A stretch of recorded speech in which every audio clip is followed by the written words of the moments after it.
तो समंदर में एक बार फिर हलचल बढ़ गई है। सोमालिया तट के पास एक जहाज को अगवा कर लिया गया है। 15 भारतीय इसमें सवार हैं। लाइबेरिया के झंडे वाले इस जहाज का नाम लीला नॉरफॉक है। तो भारतीय नौसेना हाईजैक किए गए जहाज पर अब कड़ी निगरानी भी रख रही है। कल शाम जानकारी मिली थी कि जहाज को हाईजैक कर लिया गया, जिसके चालक दल में 15 भारतीय शामिल है। भारतीय नौसेना के विमान जहाज पर नजर रख रहे हैं और चालक दल के साथ संपर्क भी किया गया है। साथ ही नौसेना ने बड़ा कदम उठाते हुए आईएनएस चेन्नई को अगवा जहाज की तरफ भेज दिया है। दो तस्वीरें आपके सामने। सोमालिया में जहाज अगवा हो गया है और इसी जहाज में चालक दल में 15 भारतीय शामिल हैं और अब भारतीय नौसेना इस जहाज पर निगरानी बनाए हुए है। चालक दल से संपर्क भी किया गया है भारतीय नौसेना की तरफ से, ये भी जानकारी मिल रही है। साथ ही आईएनएस चेन्नई को रवाना किया गया है। लगातार इस जहाज को तलाशने की कोशिशें की जा रही हैं, इससे संपर्क करने की कोशिशें हो रही हैं। एमवी लीला नॉरफॉक नाम का ये जहाज जो कि हाईजैक हो गया है। जहाज में 15 भारतीय सवार हैं। भारतीय सेना निगरानी रख रही है। नौसेना ने चालक दल से संपर्क भी किया है। युद्धपोत आईएनएस चेन्नई को भेजा गया है। बड़ी खबर आप तस्वीरों में देख सकते हैं। एक और जहाज को अगवा किया गया है। सोमालिया तट के पास इसे अगवा किया गया। लीला नॉरफॉक इसका नाम है इस जहाज का। एमवी लीला नॉरफॉक को अगवा किया गया है, जिसमें 15 भारतीय भी सवार हैं और चालक दल का हिस्सा हैं ये भारतीय। और ऐसे में भारत की ओर से आईएनएस चेन्नई को रवाना कर दिया गया है। समुद्री लुटेरों के खिलाफ हल्लाबोल की कार्रवाई की जा रही है।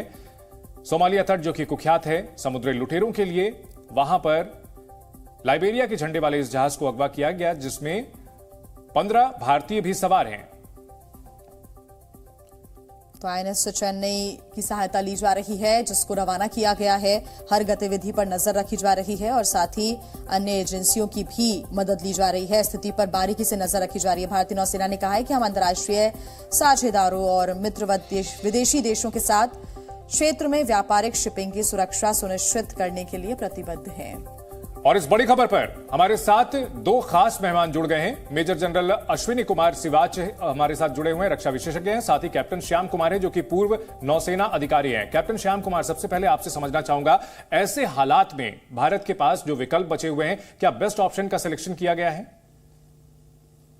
बिल्कुल, बहुत बहुत स्विफ्ट एक्शन के साथ इंडियन नेवी अपना काम करेगी, जो पहले से करते आई है। इसके पहले भी कुछ दिनों पहले आपको दर्शकों को मालूम है कि सोमालियन कोस्ट पे ये हाईजैक किया गया था पिरेट्स की तरफ से और Indian naval ship INS Kochi ने बड़ी सतर्कता के साथ और P-8I एयरक्राफ्ट के साथ उसे संभाला और कोस्ट तक लेकर गए। एक मेडिकल एवैक्यूएशन भी कराया और उनको यमन पहुंचाया गया था। तो भारतीय नौसेना का पुराना इतिहास सोमालियन कोस्ट पे एंटी पैरासी ऑपरेशन में रहा है और आईएनएस चेन्नई जो है एक डिस्ट्रॉयर शिप है, कैपेबल है, हेलीकॉप्टर कैरिंग शिप है और मरीन कमांडोज के साथ लैस है, जो visit, board, search and seizure BVSS operation के लिए पूरी तरह से उपयुक्त है। और एज वॉरशिप कैप्टन और a naval pilot with marine commando operations, जो मेरी एक्सपीरियंस रही है लाइफ की, उस हिसाब से मैं इसको बहुत ही करीबी से देख रहा हूं कि वो उसको P-8I एयरक्राफ्ट के साथ जब कांटेक्ट किया गया है, सबसे पहले ये मर्चेंट शिप ने यूनाइटेड किंगडम जो मैरीटाइम ट्रेड ऑपरेटर्स हैं, रेडियो कॉल पे उनको ये SOS दिया था, जिसकी ट्रांसमिशन जो हमारे मैरीटाइम डोमेन अवेयरनेस के लिए हमारे जो LR-MR एयरक्राफ्ट होते हैं, बोइंग कैटेगरी के जो हमारे बहुत ही बड़े जहाज हैं जो 15-16 घंटे तक निगरानी रखते हैं, वो P-8I एयरक्राफ्ट वहां मौजूद हुआ। उन्होंने रेडियो से संपर्क साधा है चालक दल से, जो बहुत जरूरी था पता करना। हालांकि पिराट्स की जानकारी नहीं हो पाई है क्योंकि किस तरह के लोग हैं और 5-6 लोग हैं वहां पे, उनकी कोई डिस्कवरी नहीं हुई है अभी। लेकिन चालक दल को पता है कि वो सेफ है और ऑब्वियसली उन्होंने बंदी बनाया है शिप को, तो बहुत ही सेंसिटिव मामला होता है ऐसे में। और शिप जो उनके नजदीक जाती है, एयरक्राफ्ट जो उनके नजदीक जाते हैं, उनको बहुत कंट्रोल्ड मैन्यूवर करने पड़ते हैं, कैलिब्रेटेड रिस्पॉन्स देने पड़ते हैं ताकि कोई क्षति ना हो हमारे क्रू को। 15 भारतीय हैं वहां, हमारी सुरक्षा, उनकी सुरक्षा की जिम्मेवारी भारतीय होने के नाते और इंटरनेशनल शिपिंग सी फेयरर्स को कॉन्फिडेंस देने के लिए वॉरशिप्स की आवश्यकता होती है और भारतीय नौसेना इस काम में बहुत ही सतर्कता के साथ, प्रोफेशनलिज्म के साथ कैप्टन श्याम कुमार जी, आप हमारे साथ बने रहिएगा। हमारे साथ मेजर जनरल अश्विनी कुमार सिवाच जी भी जुड़े हुए हैं। सर, मेरा सवाल यही है आपसे कि भारतीय नौसेना बहुत सक्षम है और ऐसे सेंसिटिव मामलों में हर एक स्थिति से निपटने की तैयारी अब कर ली गई है। इस प्रकार के जो ऑपरेशन है उनको अंजाम देने के लिए जो कदम अब उठाए जा रहे हैं वो काफी है, आपका ओपिनियन सर? हाँ बिल्कुल, देखो, सच्चाई यह है, जब से इजराइल हमास की लड़ाई हुई है और जिस प्रकार से हौती रेबल ने यमन में स्पेशली रेड सी के अंदर जो शिप्स को जो जा रही थी इजराइल या दूसरी कमर्शियल व्हीकल हैं उनको हाईजैक करना स्टार्ट किया है, तो भारत ने अपनी 4 युद्धपोत वहां भेजे हैं। INS Chennai, INS Kolkata, INS Visakhapatnam, INS Margao. तो ये सच्चाई है कि हमने इंश्योर करना है कि जो हमारे कमर्शियल जहाज हैं उनको कोई क्षति ना पहुंचे, या जो हमारे फ्रेंडली देश के। अब ये जो अभी जो हादसा हुआ है, ये एक लिबेरियन फ्लैगशिप है जिसको बेसिकली लीला नॉरफॉक है इसका नाम। इसके अंदर 15 जो क्रू मेंबर भारतीय हैं, इसलिए भारत ने इसके ऊपर इमीडिएटली एक्शन लिया है और ये सोमालिया ईस्ट कोस्ट के पास हुआ है। मैं अपने दर्शकों को यह भी बताना चाहूंगा कि ये तो हौती रिबल तो अभी ज्यादातर आए हैं रेड सी में, मगर जो सोमालिया पायरेट्स हैं ये पहले भी हाईजैक करते रहे हैं अरेबियन सी और स्पेशली पैसिफिक में। तो इसको मद्देनजर रखते हुए जो हमारी सबसे अच्छी जो शिप थी आईएनएस चेन्नई, जो कि एक प्रकार से सक्रिय है, उसको भेजा गया है। उसके अंदर हर तरह के साधन है। इसको जो हाईजैक किया 5 से 6 हाईजैकर है, मुझे लगता है जल्दी कंट्रोल किया जाएगा।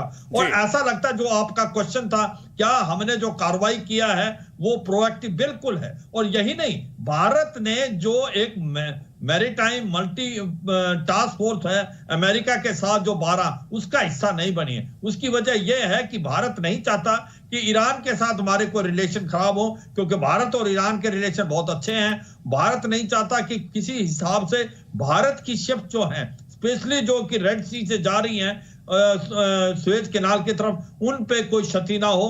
तो इसलिए भारत अपनी अलग भूमिका निभा रहा है।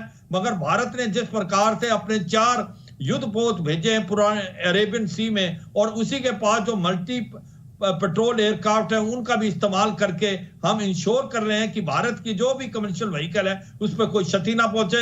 अगर कोई फ्रेंडली देश है तो उसको भी हम SOS कॉल जैसे ही देते हैं, हम जल्दी से जल्दी उसकी हेल्प करें। इसके अंदर सारे के सारे साधन हैं, चाहे हमारे पास P-8I है जो कि एक सर्वेलेंस जहाज है, इसके साथ हेलीकॉप्टर भी है, हमारे पास मैरिक कमांडो भी है। तो अगर आप देखें कि हमारे ने हर कोशिश की है कि इस इलाके में कोई भी ऐसी क्षति ना हो, ना भारत के जहाजों के लिए और ना ही हमारी फ्रेंडली कंट्री। अगर ऐसा होता है तो भारत उसके लिए सूटेबल रिस्पांस इमीडिएटली देगा। जी बिल्कुल। कैप्टन श्याम कुमार, अगर बात की जाए जब ऐसी सिचुएशन होती है तो स्टैंडर्ड ऑपरेटिंग प्रोसीजर क्या होता है? क्या सिर्फ फोर्स का इस्तेमाल किया जाता है या नेगोशिएशंस के लिए भी अलग चैनल्स खोले जाते हैं?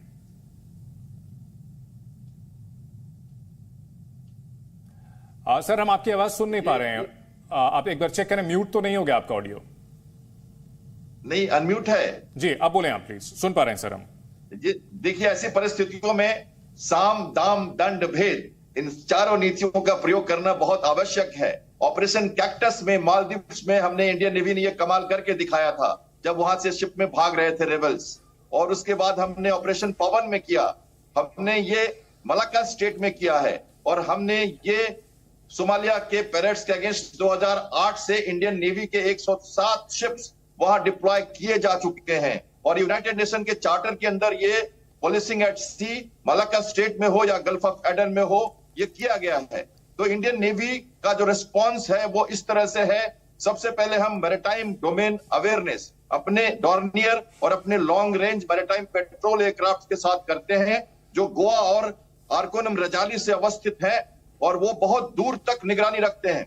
मैरीटाइम ऑपरेशन कंट्रोल सेंटर्स हैं इंडियन नेवी के, जो वेस्टर्न कमांड, ईस्टर्न कमांड और सदर्न कमांड में बने हुए हैं। और कोस्ट गार्ड के मैरीटाइम रेस्क्यू कंट्रोल सेंटर्स हैं। गुड़गांव में लाइजन सेल है, इंटरनेशनल लाइजन सेल है, जिसमें 42 से ज्यादा नेवल नेवीज के लाइजनिंग ऑफिसर हैं जो इंटेलिजेंस रिपोर्टिंग करते हैं जी। और देखिए, multi naval force, European union naval force, और operation prosperity guardian, operation Atlanta जो यूनाइटेड यूरोपियन यूनियन चला रही है, इन सब के साथ इंडियन नेवी अपना रोल करेगी। ठीक है, वो जाएगी, शिप के साथ जाएगी, उनका देखभाल करेगी, नेगोशिएशन भी होगा, पर वो ऑपरेटर्स के लेवल पे होगा। ठीक है, सुरक्षा की दृष्टि से, डिफरेंस की दृष्टि से चेन्नई का रोल बनता है अभी, और P-8I एयरक्राफ्ट का रोल इमीडिएटली बनता है। बहुत